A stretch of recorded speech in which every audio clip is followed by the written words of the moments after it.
नमस्कार, स्वागत है हॉर्नबिल टीवी भारत में।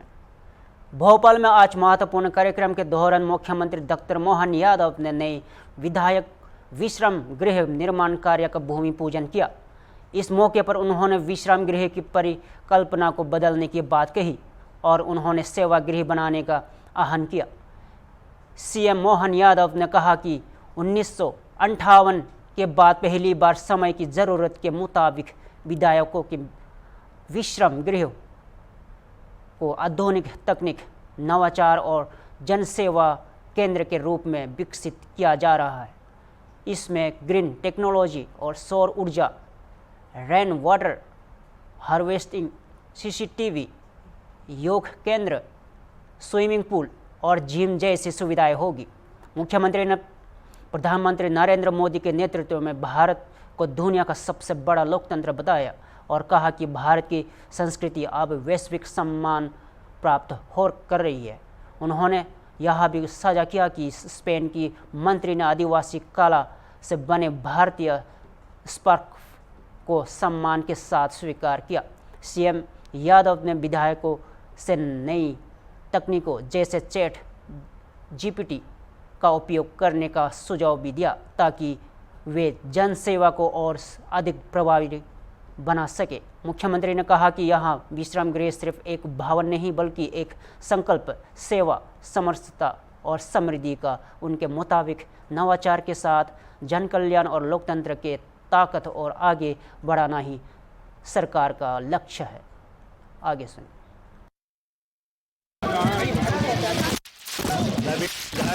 विधायक के भूमि पूजन के अवसर पर माननीय विधानसभा अध्यक्ष श्रीमान नरेंद्र सिंह तोमर, माननीय मंत्री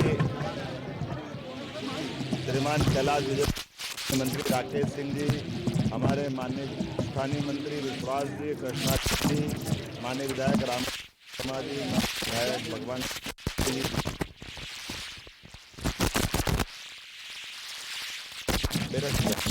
और सबके साथ हमने आज यहाँ नए विधायक विश्राम गृह का भूमि पूजन किया। पुराने 1958 के 60-65 साल पुराने भवनों की जो जीर्ण स्थिति थी उससे आज नए दौर में वापस नई व्यवस्थाओं के आधार पर विधायकों को अपने क्षेत्र की व्यवस्थाओं के आधार पर यहाँ भोपाल में समय भी गुजारना पड़े तो अच्छे से वो अपना काम कर पाए, अतिथियों की व्यवस्था भी प्रॉपर तरीके से हो जाए। आज के समय के हिसाब से जो जो रुकने के लिए हो सकता है वो सब जोड़ने का प्रयास किया गया। मेरी अपनी ओर से मध्य प्रदेश सरकार के माननीय मंत्री श्रीमान राकेश सिंह जी ने पीडब्ल्यूडी विभाग के माध्यम से 158 करोड़ की इस पूरी परियोजना के लिए 18 माह में पूरा प्लान कंप्लीट करने का ये हमने भूमि पूजन किया है। इसकी सेकंड स्टेप की भी मैंने घोषणा की है। अगला चरण भी हम अच्छे से करके इस समूची रूप से विधानसभा की आज की आवश्यकता भी और भविष्य में विस्तारीकरण के बाद में भी जहां इसकी ज़रूरत पड़ेगी उस तरह से भी हम सब कुछ करने को तैयार है। सरकार विकास के सारे मामलों में इसी प्रकार से जारी रहेगी। मैं मान के चलता हूं कि जब एक तरफ हमने विधायकों के आवास की व्यवस्था की है, उसी प्रकार से सभी विकासों के लिए भी पर्याप्त धनराशि दे करके मध्य प्रदेश सरकार माननीय प्रधानमंत्री जी के नेतृत्व में सशक्त तरीके से आगे बढ़ रही है। मेरी अपनी ओर से बधाई। विधायकों की दृष्टि से ये पहला चरण आज इसका विधिवत भूमि पूजन के साथ शुरुआत हुई है। आज माननीय मुख्यमंत्री जी ने इसके दूसरी चरण की भी घोषणा कर दी है और ये एक ऐसा स्थान होगा जहां ग्रीन बिल्डिंग है, अग्निरोधी है, भूकंप रोधी है और उसके साथ साथ उन सभी जरूरी आवश्यकताओं की पूर्ति जिसके साथ विधायक यहाँ पर भविष्य की नीतियों पर, संकल्पों पर विचार विमर्श करके। एक मिनट सर,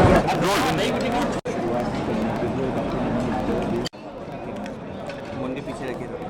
उन्होंने वैसे काफ़ी विस्तार से और एक अच्छे ढंग से उसको एक्सप्लेन किया है कितने समय पहले ये और आज उनको दिया क्या है और क्यों आज हमारे को ये पूरा नया बनाना है उसका भी विवरण उन्होंने बहुत अच्छी तरीके से दिया कि लोगों से जुड़े हुए विधायक हैं उनके हिसाब से ही पूरा रहने की सुविधा या उनसे मिलने या उनके जाने के लिए ठहरने के लिए व्यवस्था ये उसके साथ साथ उनके पूरे अपार्टमेंट में या फ्लैट्स में जो है वो पूरे हमारी बजट के हिसाब से रहेगा, न्यू कंस्ट्रक्शन के हिसाब से रहेगा।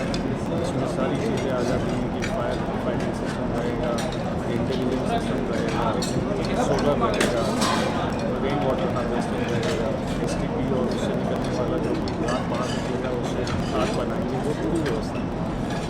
मेन और जो इम्पोर्टेंट आता है कि पार्किंग, उसका भी पूरा ध्यान दिया गया है। पूरी विधायक सभी के लिए रिजर्व पार्किंग प्लस उनका स्टाफ, उनसे मिलने के लिए आने वाले लोग, चाहे वो पब्लिक ट्रांसपोर्ट से आ रहे हैं या व्यक्तिगत गाड़ियों से आ रहे हैं, उसको भी पूरा सुनिश्चित किया गया है कि उनको प्रॉपर पार्किंग स्पेस मिले, क्योंकि एक ये अहम लोकेशन है। अगर इसके ओवरऑल डिज़ाइन की बात करें, एलिवेशन की बात करें, तो अगर आपने देखा पूरा वीडियो, इसमें रेड कलर में रखा गया, क्योंकि सभी माननीय का मानना था कि जिसमें सफ़ेद ही एक ऐसा रंग है जो सभी को बांध के आता है। दूसरा, इन सभी भवनों की ऊंचाई, अगर आप ध्यान से देखें तो विधानसभा का जो प्लेन रहेगा, जो ग्राउंड फ्लोर लेवल है, उससे ये बची रहेगी, क्योंकि वो भी एक हमारा कंसेप्ट है कि विधानसभा जो भवन है उसको हमारे को उतना ही आदर और सम्मान देना है। और जो इस लोकेशन पर कि जहाँ से पूरा भोपाल दिखता है, तो कहीं पर भी हम इस चीज़ का उल्लंघन नहीं करें, इसलिए सभी बिल्डिंग को उसी क्रम पहाड़ी के हिसाब से ही उसको डिज़ाइन किया है। वास्तु की बात करें तो वास्तु को लेकर क्या विशेष है? वास्तु का मुख्य जो बेसिस है वो बेसिकली लाइट और वेंटिलेशन के लिए है।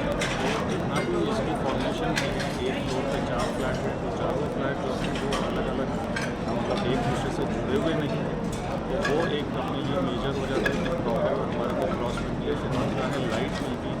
और दूसरा, सभी फ्लैट्स में 2-3 बेसिक वास्तु के जो पॉइंट्स रहते हैं कि हमारी इस डायरेक्शन से रहे या इस डायरेक्शन से ना रहे, या हमारे जितने भी अंदर इंटीरियर्स में है वो सभी के।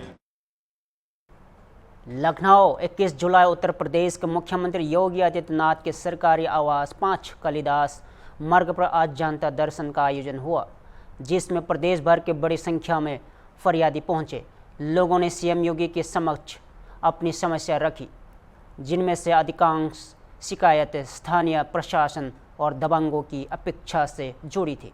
मुख्यमंत्री योगी आदित्यनाथ ने प्रत्येक फरियादी की बात को गंभीरता से सुना और संबंधित अधिकारियों को निर्देश दिया कि समस्याओं का त्वरित एवं प्रभावी समाधान किया जाए। उन्होंने अधिकारी को स्पष्ट संदेश देते हुए कहा कि जिनका शिकायतों को नज़रअंदाज करने वाले के खिलाफ सख्त कार्रवाई की जाएगी। जनता दर्शन में पहुंच रहे अधिकांश लोग अपने जिलों के अधिकारियों द्वारा अनसुनी की गई समस्याओं का समाधान की उम्मीद लेकर पहुंचे थे। इसमें भूमि विवाद, पुलिस कार्रवाई में लापरवाही, दबंगों द्वारा उत्पीड़न व सरकारी योजनाओं से वंचित रहने जैसी शिकायतें प्रमुख रही। कार्यक्रम में महिलाओं, बुजुर्गों व विकलांगों की बड़ी संख्या देखी गई, जो मुख्यमंत्री से सीधे संवाद कर राहत की उम्मीद लगाए हुए थे। सीएम योगी ने सभी को आश्वस्त किया कि जनता के साथ अन्याय किसी भी कीमत पर बर्दाश्त नहीं किया जाएगा।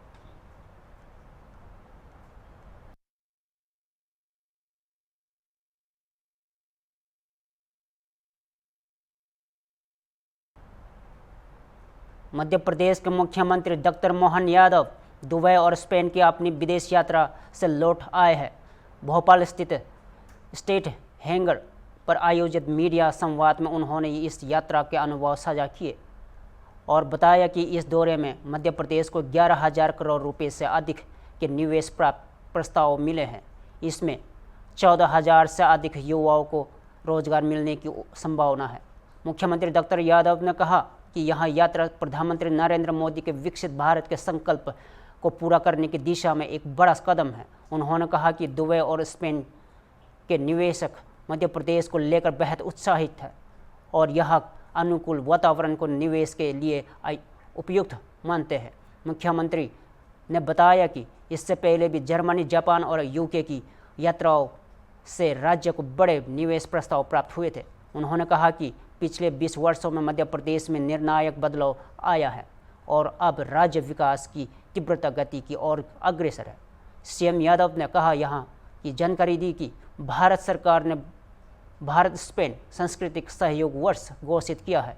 इसी क्रम में स्पेन यात्रा के दौरान सांस्कृतिक आदान प्रदान को लेकर कई कार्यक्रम तय किए गए हैं, जिनमें स्पेन के कलाकार मध्य प्रदेश में प्रस्तुति देंगे। इसके अलावा सीएम ने लाडली बहना योजना के तहत बहनों को रक्षाबंधन से पहले 1,500 रुपये की राशि देने की भी घोषित की, जिनमें नियमित 1,250 रुपये के अलावा 250 रुपये का रक्षाबंधन शगुन की भी शामिल है। मुख्यमंत्री ने प्रदेशवासियों से अपील की कि वे सरकार के प्रयासों में सहभागी बने और मध्य प्रदेश को देश का सबसे तेजी और विकसित होने वाला राज्य बनाने में सहयोग करें। प्रदेश से जोड़ना चाहेंगे। वहीं एयरलाइंस हमारी जो भारतीय इंडियन एयरलाइंस, एयर इंडिया की और इंडिगो की, उन्होंने भी इसमें आश्वस्त किया कि तुरंत वो अपनी, क्योंकि जब हमने अपनी एविएशन पॉलिसी बताई है, मतलब हमारी एविएशन पॉलिसी पूरे देश में सबसे आकर्षक है। आपकी जानकारी के लिए बता दें कि इंटरनेशनल उड़ान अगर मध्य प्रदेश में अपनी यात्रा करेगी तो पर ट्रिप 15 लाख रुपया मध्य प्रदेश सरकार की ओर से एविएशन के लिए, अगर वो 2 ट्रिप करती तो 2 ट्रिप में 30 लाख रुपया। तो ये अपने आप में आकर्षक है और इसके पीछे भाव ही इतना कि जब व्यापार बढ़ाने के लिए उद्यमी आएंगे तो हमारी आवागमन की सरल जो व्यवस्था है उससे जोड़ के देखने की जरूरत है। इसी प्रकार से जब उनको बताया गया कि हम अपने एयर एम्बुलेंस राज्य के अंदर भी अंतर्राज्यीय इस एयरलाइंस का उपयोग कर रहे हैं, तो ये बड़ा आकर्षक लगा और इस माध्यम से कई प्रकार के और अच्छे ऑफर दिए। बताने के लिए तो बहुत सारी लाइन टाइम लग जाएगा, मैं इतना सारा पढ़ूंगा तो बड़ा मुश्किल है। लेकिन जैसे इंफ्रास्ट्रक्चर में मान के चले 2,750 करोड़ का स्टील निर्माण, हॉस्पिटैलिटी या मीडिया, वेयर हाउसिंग 300 नौकरियां मिलेगी, रक्षा, AI data centre, food processing, cold storage, furniture निर्माण, एविएशन प्रशिक्षण, टेलीकॉम, पार्क, साइबर सुरक्षा, data centre, startup and fund, शिक्षा, सतत ऊर्जा, ये लगातार अलग अलग प्रकार से एक एक व्यक्ति के साथ हमारी एक एक मिनट का उपयोग प्रॉपर तरीके से किया गया। इसका परिणाम रहा कि अधिकांश लोगों ने हमारे साथ जुड़ करके काम करने की न केवल अपनी इच्छा व्यक्त की, बल्कि ऐसा लगा कि ठोस धरातल पे बात होना चाहिए। इसी प्रकार से जब हम यहाँ की यात्रा संपन्न करके 16 जुलाई से 19 जुलाई तक स्पेन गए और स्पेन में भी उसी प्रकार से जैसे मैड्रिड में invest in Madhya Pradesh business forum पे जब हमने बात कही है तो 200 से अधिक कारपोरेट और राजनयिक उसमें उपस्थित रहे और स्पेन ये वास्तव में कई मामलों में भारत से मिलता जुलता कल्चर भी, एक तो सुंदर देश भी है और कई प्रकार से वो अपने ऐसा लगता है कि भारत का पुराना समय का विरासत से विकास वाली जो पहचान, तो एक तरफ वर्तमान के दौर में भी वैसे तो आर्थिक दृष्टि से यूरोपियन यूनियन के अंदर उसकी इकोनॉमी में वर्ल्ड स्तर पे तो 15 नंबर की इकोनॉमी, लेकिन भारत का छठा भागीदार भी है।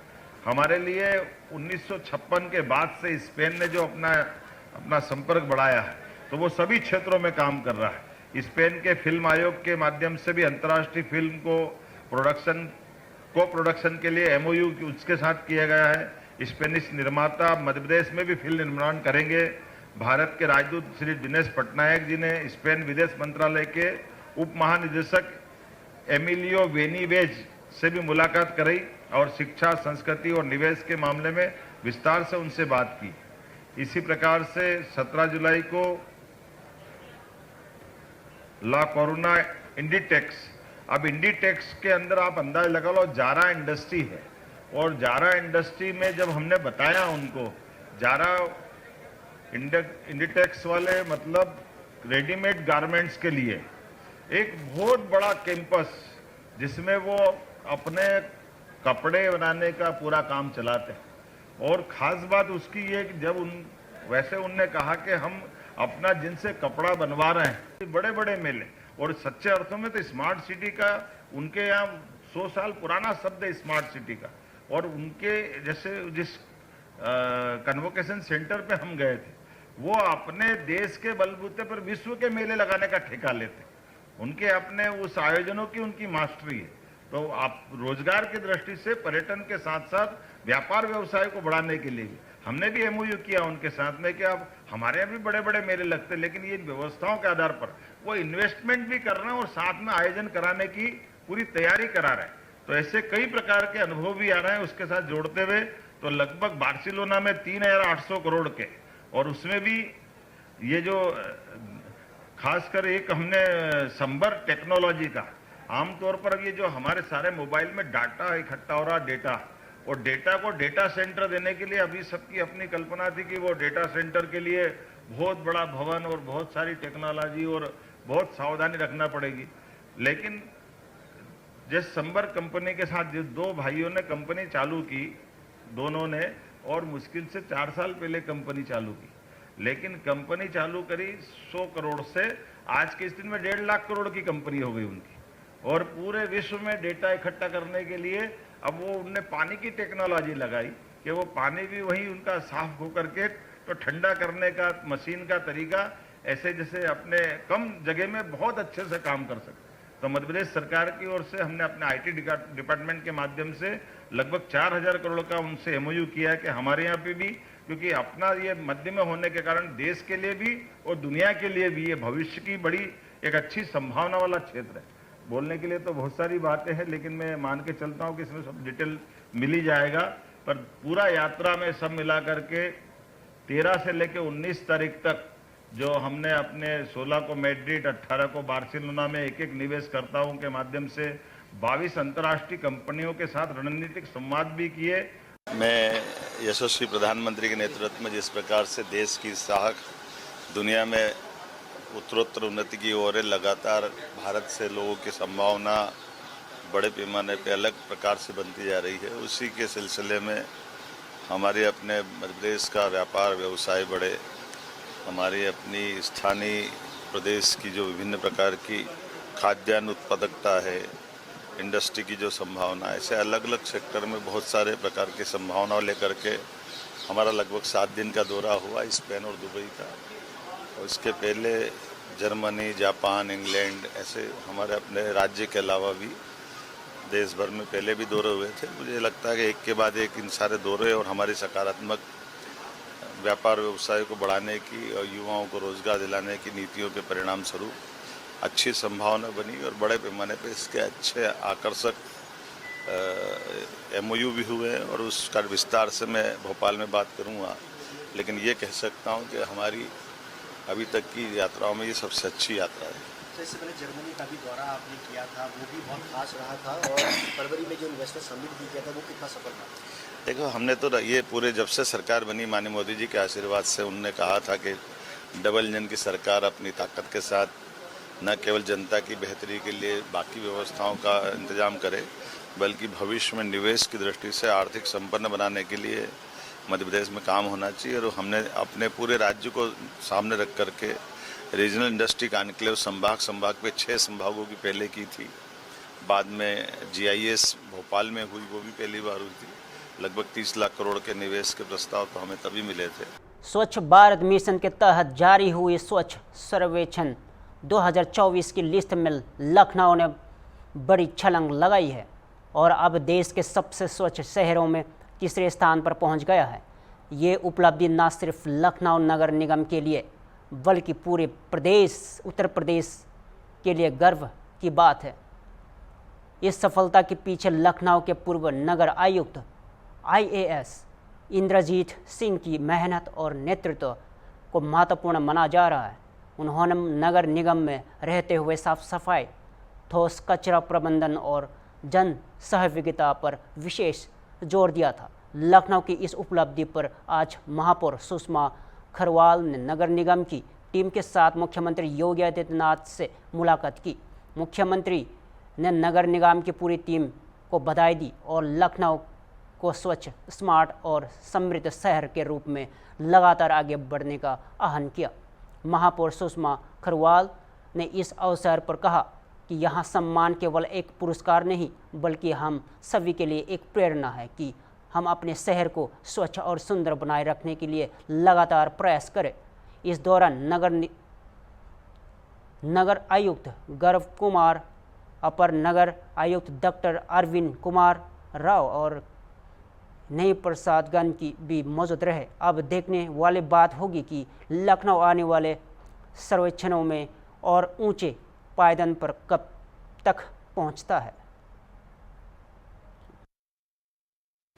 स्वच्छ संरक्षण में भारत का तीसरा स्थान, प्रदेश का पहले स्थान पर लखनऊ आया है। सफाई के मामले में इसको लेकर लगातार महापौर सुषमा खगवाल और पूर्व नगर आयुक्त इंजीत सिंह लगातार अपनी मेहनत से, जिस तरीके से लखनऊ को स्वच्छता बनाने में सबसे बड़ा योगदान था, इसी मुद्दे पर बातचीत करने के लिए हमारे साथ सुषमा खगवाल ने, लखनऊ की मेयर हैं, राष्ट्रपति के द्वारा सम्मानित किया गया है। मैम, इसको कैसे देखती है? प्रदेश का जो है वो पहले स्थान पर आया है। ये सम्मान लखनऊ की जनता का है,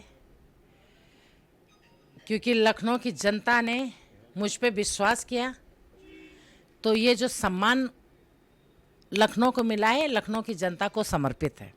मैम, सबसे बड़े चैलेंजेस थे आप लोगों के पास। बारिश में सबसे ज़्यादा शिकायतें आती थी। स्मार्ट सिटी में आप कई बार निरीक्षण भी करती थी।